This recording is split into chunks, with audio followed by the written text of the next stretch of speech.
All right, so I've spent over 100 hours using the Apple Vision Pro. Now, you've probably seen a bunch of videos about how amazing this headset is, what they got right, but what about the stuff they got wrong, the stuff that's plain broken? Well, I've spent a decade in tech working predominantly in AR, VR, so I've got some thoughts. It feels like they ship with 20% of their roadmap. It's almost as if only a small subset of first-party teams within Apple got access to the Vision Pro to build out their first-party app experiences. Now let's start off with the stuff that they nailed. So the first one is definitely tracking. It works great in low light, it works great on a plane, in a car, doesn't really matter. The headset uses a technique called SLAM, or simultaneous localization and mapping, to continually build and refine this 3D map of your space and where you are relative to it. So you could leave something pinned outside, go down some windy corridors, look out the window, and your anchor will be exactly where you left it. Pretty freaking amazing, and really helps sort of sell the illusion for you. All right, next up is all your iPad apps pretty much just work. All right, so check this out. I got my guitar tones pulled up right over here. I got my guitar tabs over here. I got my utilities, including a tuner down here. And of course, let's throw on a backing track.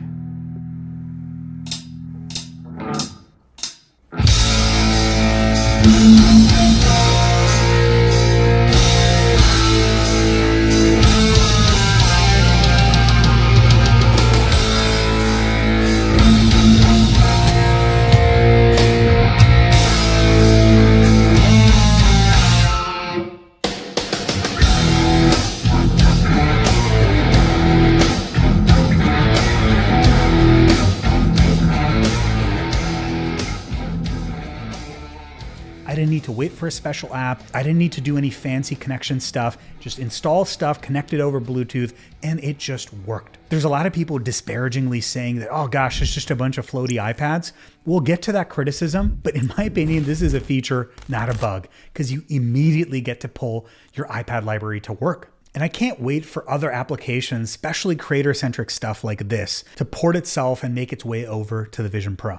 Another thing they absolutely nailed is the touch gestures. Between the eye tracking that you experience and the pinching gestures, it is just seamless. In fact, it's so good that if you use it long enough, you'll kind of forget if you have the headset on or not. You'll try pinching things in the real world. It is a very weird and slightly disconcerting feeling. Like literally, I was going down the stairs looking at my phone, trying to like scroll on the phone with the touch gesture. Kind of mind-bending if you think about it. Now, a huge part of the magic there is also the pass-through experience. It's just really good. If you take the headset on and off, the field of view matches what you see pretty perfectly. It is still limited. You still see a binocular effect, but it really mirrors one-to-one a reality and passes through all those sensors with just a 12 millisecond latency. So I had no trouble playing guitar, doing anything else. I find it really hard to use the Quest 3 or Quest Pro pass-through for this long without it getting uncomfortable. That fatigue sort of adds up. Another cool thing about the pass-through experience is when you're in fully immersive experiences like this dinosaur one, you see your own hands in the experience. I cannot tell you how much a difference that makes in making you feel embodied in that space, place, experience, because it's your hand versus some disembodied, floaty glove hand that you might be used to on the Quest 3. So when it comes to immersion, this headset is hard to beat. The other big thing that Apple has done is just made VR cool. I feel like VR has been going through a bit of a winter, Meta pretty much being the only company in the United States sort of carrying the mantle of immersive or spatial computing. Apple's made this thing frickin' cool, but I think that comes with downsides. They almost prioritized form over function. What I mean by that is this frickin' strap is atrocious. And the really nice weave knit band is comfortable for a little while, maybe if you're laying down. But if you're walking around like this for a long period of time, it is exceedingly uncomfortable. So I personally cannot wait for crazy headset mods. This one being by far my favorite. Like, who wouldn't want a pair of nods that look exactly like this? I'm gonna have to wear my tactical helmet. But jokes aside, I think we're gonna see a bunch of third-party mods that absolutely fix this for all of us. But again, Apple, form over function, I guess you had to do the dang thing. You needed it to be a heavy piece of metal, wanted it to be something everyone aspires to get before you make it cheap enough for everyone to afford. My guess is that's what they were thinking, and that's straight out of the Apple playbook, and it's going to work out great for them. They start with the Roadster, and eventually they'll have the Model 3. Now, as a part of this like PR revamp, they actually got a bunch of people excited about the headset that I did not expect. For example, James Cameron. Now, James Cameron has not said very nice things about VR in the past.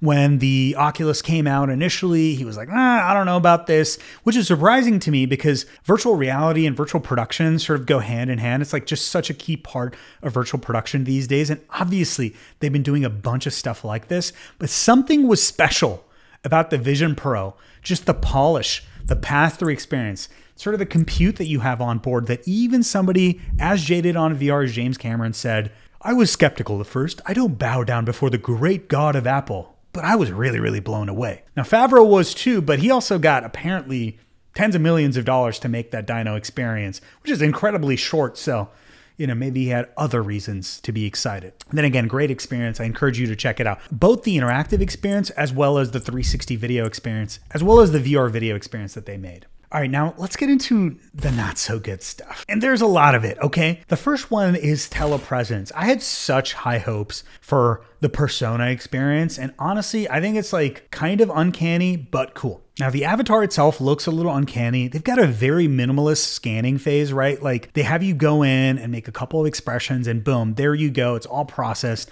on device. Looks fairly decent. And the 1.1 update did make a difference, but it's still uncanny. Now, the personas, okay, you can look at me right now. It's a little uncanny. I mean, the eye reflections are great, but look at the teeth. There's some crazy neural texture stuff happening where as I move my teeth around, you can see the digits sort of melt into each other. Almost looks like a GAN or something like that. But yeah, it's a little weird, and the expressions are cool, but they only make you scan a limited number of expressions when you set up your persona, so they're extrapolating a lot, right? Like they got 52 blend shapes, all the stuff that they could be doing, but they're not fully taking advantage of it. Now, the other thing is the eye contact is great. The eyes, all that stuff looks really, really good, but you've got this heavy headset on your face that's sort of weighing you down, and so that's gonna make, so unless you really balance out sort of the top-down pressure, it's gonna look like you're kind of pissed off when you're in the Vision Pro, especially after a long time of using it. So you almost have to exaggerate your expressions for them to permeate and come through this puppeteered avatar that you see in front of you. Of course, beards, necks, all that stuff is super wonky. When you do the scan, they have you hold your headset out like this. And so my Henley literally turned into a frickin' V-neck. And it's definitely tried to sort of undistort my torso over here. And that adds to the uncanniness in my opinion. But the thing about it is when you get into a conversation like this, eventually you stop noticing that uncanniness and it kind of melts away and you very quickly adapt and get used to it. Now, if we look at what everybody else in the space is doing, including some of the stuff like that Meta is doing with codec avatars, including the ability to scan with your cell phone, Google with their Relightables project, as well as Starline, which you'll see Marquez had a chance to check out over here. Like, these avatars just look way, way, way better. This technology is incredible. So it all comes together to form this really impressive real-time, I mean, I use the word immersion very lightly usually, but I want to stress that it's very immersive.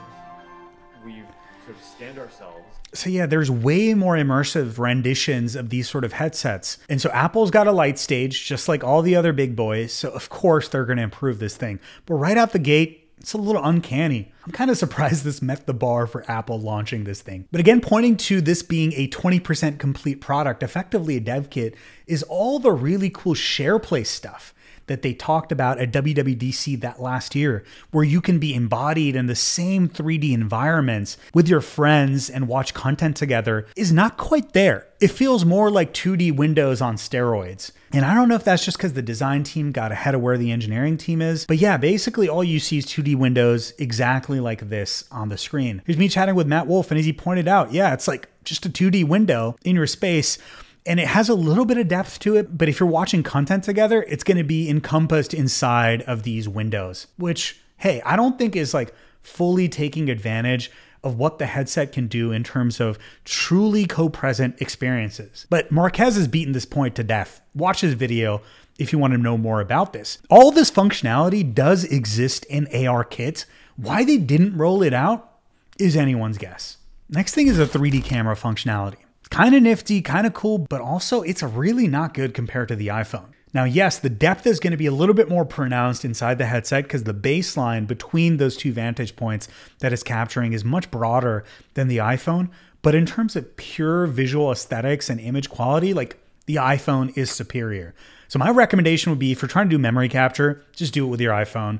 We can figure out how to use ML to do stereo magnification later. I really expected the video capture to be a lot higher quality. And you know, this isn't dissimilar to the criticism people have about the pass-through, that yeah, the pass-through is awesome, but honestly, they crank up the ISO so much that you'll very quickly start noticing noise if you're in anything but the brightest conditions. And guess what? Most tech reviewers reviewing the damn thing are doing this under studio lighting, so they probably didn't even notice.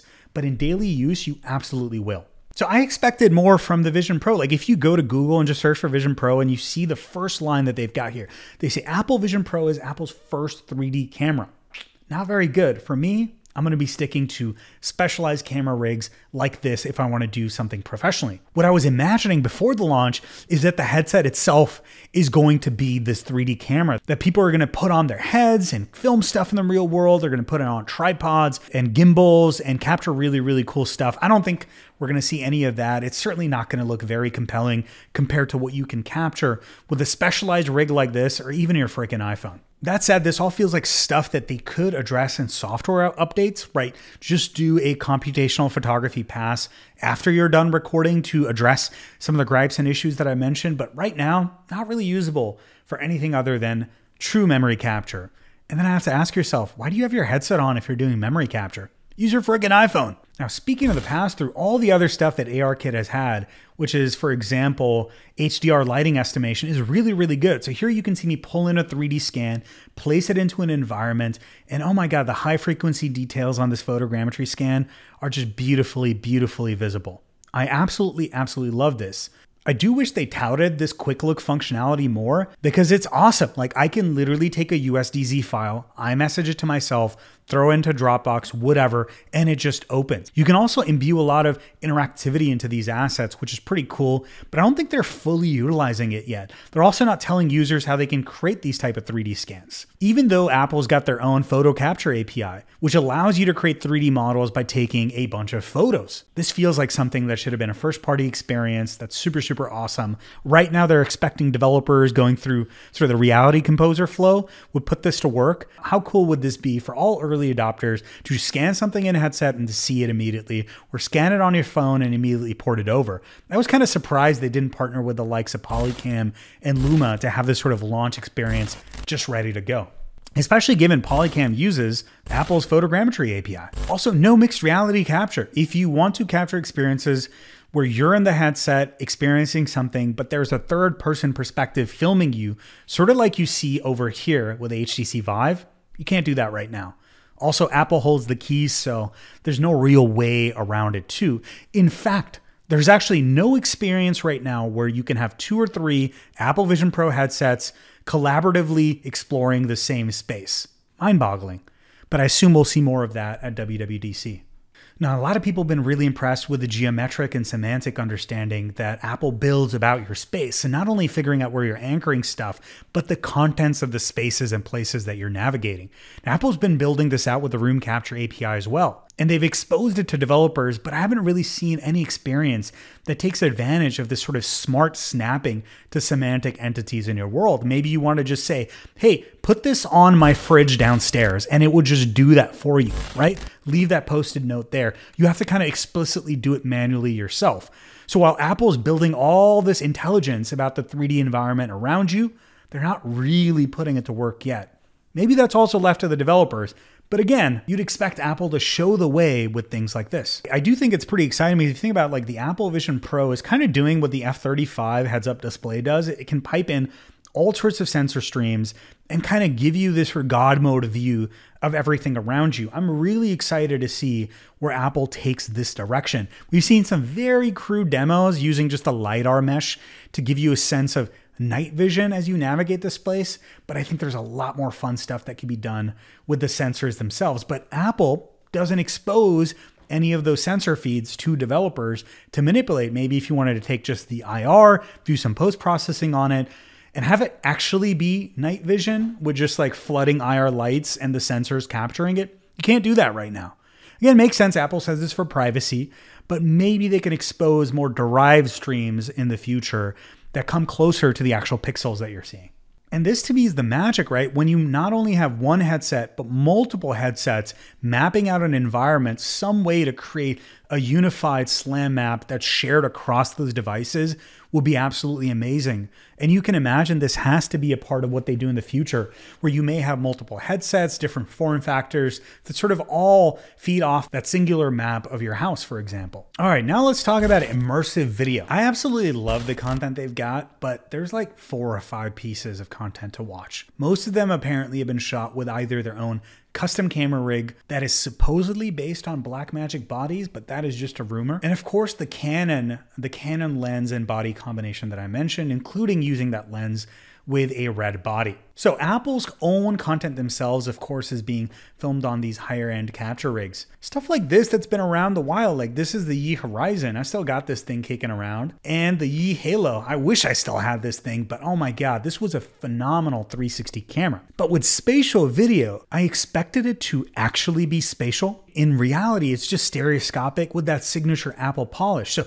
as you move your head around left to right, they sort of interpolate between the left and right eye, giving you some semblance of parallax, but it's like a one-dimensional light field. It's not true 6-DoF. And honestly, I was a little disappointed to see this because like this is us in 2017 having Kumail Nanjiani actually try out stereo video where as you move around, you do notice that parallax using the depth information that you can get out of these camera systems. None of that yet. Maybe in the future, maybe all your spatial videos will get reprocessed to be true 6-DoF. Which brings me to another gripe about immersive video. They make it very, very hard to bring any third-party immersive content into the Apple ecosystem. You got to use this command line tool or some third-party tool to inject the right sort of metadata, essentially converting those left and right eyes into this format that's called multi-view HEVC, where they basically have one of the eyes and then the delta between the left and right eye, or the difference between the left and right eye encoded as a separate track. And so then you can basically reconstitute the left and right eye during playback. Super, super useful for compression because guess what? Those two eyes have a substantially similar view of the world. There's a lot of overlapping, redundant information. But it's wild. Okay, so now you converted your spatial video, drop it into Photos app. Nope, it's not going to pop over directly. You have to throw it into iCloud or AirDrop it to yourself. It's kind of ridiculous to me, right? Like if this is for early adopters, I'm a developer, I want to play with immersive media, why not create a very simple path for me to bring my existing immersive content over to this headset? Don't even get me started on the lack of YouTube VR. Though YouTube has made an official announcement that this application is coming in the future, but right now I got like 5 videos, like cool. I can see Alicia Keys, but there's millions of videos on YouTube that I can't see right now. And if I have my own content, you're actively forcing me to crawl through glass in order to get that content in headset.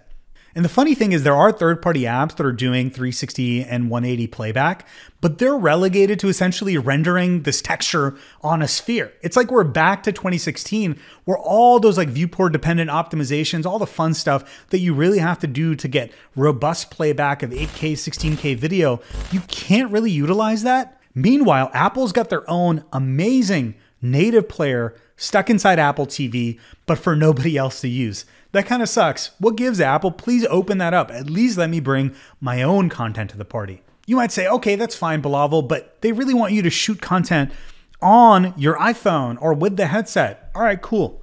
Now, if you want to edit it in Resolve, in Premiere, any other industry standard tool, that metadata is going to be scrubbed away. So you have to take your spatial videos, go back to that side-by-side stereo or top-bottom stereo format, edit it, reconvert it back into MVHEVC in order to view it in the headset. I really, really hope that Apple streamlines all of this stuff inside Final Cut ASAP. Though I myself, I'm not going to switch to Final Cut. You have to get other folks in on the ecosystem.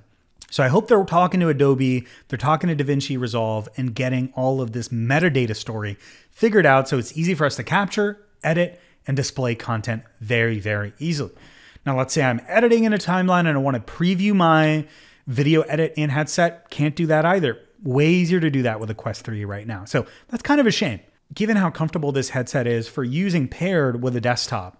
All right, I have to talk about other ARKit apps. So I myself had a chance to work on AR Core, which is Google's version of an AR SDK similar to ARKits. And oh my God, there's so many missing layups. I talked about Luma AI and Polycam not being immersive on day one. The broken WebXR support is baffling. There was an amazing opportunity for Apple to immediately be the de facto device to experience all this content on the web. And the WebXR support at launch is surprisingly broken. So I know that is something that they're working on fixing, but I can't help but wonder if this was intentional to sort of funnel people through the App Store, right? Like you don't want people jumping to YouTube VR on the browser and getting a pretty good experience and bypassing their store altogether.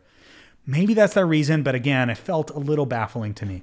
And now if you want to do like marker tracking, like we're talking Vuforia style AR, way before ARKit, AR Core, some of the most basic stuff, essentially to have a tracking marker, let's say something like this, and then being able to annotate and attach content to it.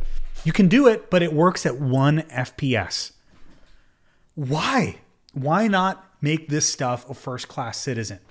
I have to imagine there's some internal optimizations that need to happen, but there's all this functionality right now sitting in ARKit around shared spatial anchors. I can drop an anchor, an object, and multiple headsets can see this at the same time. All this stuff for persistence and collaboration, missing. Maybe we'll see it at WWDC. I don't know. But right now I was like deeply surprised because that felt like an absolute layup. Take some of your best ARKit apps, all those furniture placement apps, that IKEA app, the Wayfair app, put them all as flagship things on this experience. Drop the ball, in my opinion. All right, so to wrap all this up, right? Like, so I can pass through reality with insane latency, but I can't have shared experiences with users who also have an Apple Vision Pro in the room, and I'm relegated to these iPads on screen. WebXR support is broken. ARKit functionality isn't fully baked in. So look, maybe all of this is growing pains. Maybe they did just ship with 20% of their roadmap. Now, I can't help but speculate on why get this out early. My guess is for a $3,500 headset, Apple is trying to make this something that everyone wants. It's this premium luxury device that everyone wants and aspires to get. And then you roll out progressively cheaper devices. Maybe it's $1,500 cheaper, but you need to plug in your iPhone. All those things are possible. And I think Apple's hoping they can get 30, 40, maybe even 50% of the entire market share and entrench themselves before Android VR catches up. Because in my opinion, what I see with like strict DRM stuff, I can't even screenshot when I'm watching a movie, right? Like I want to share how this cool is with everyone and it blacks it out.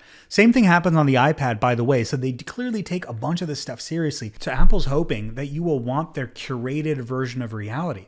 It is the walled garden play all over again. iOS versus Android all over again.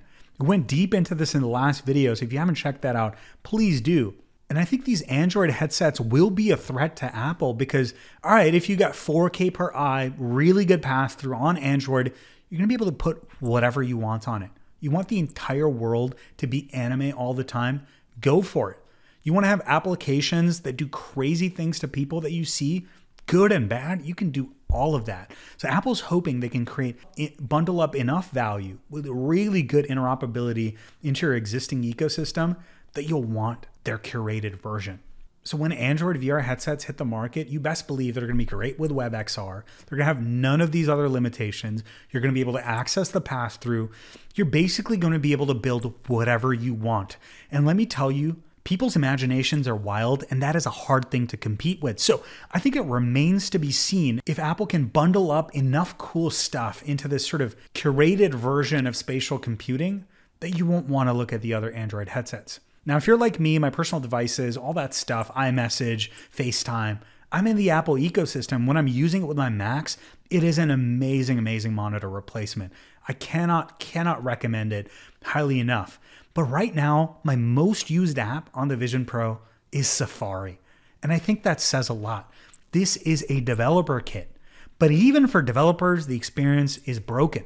I'll summarize this by saying, look, maybe this is all growing pains. Maybe Apple did ship with 20% of their roadmap ready, and we'll just have to wait. Needless to say, WWDC this year should be very exciting, but right now, the Apple Vision Pro feels like this super shiny walled garden in the middle of a sprawling VR playground.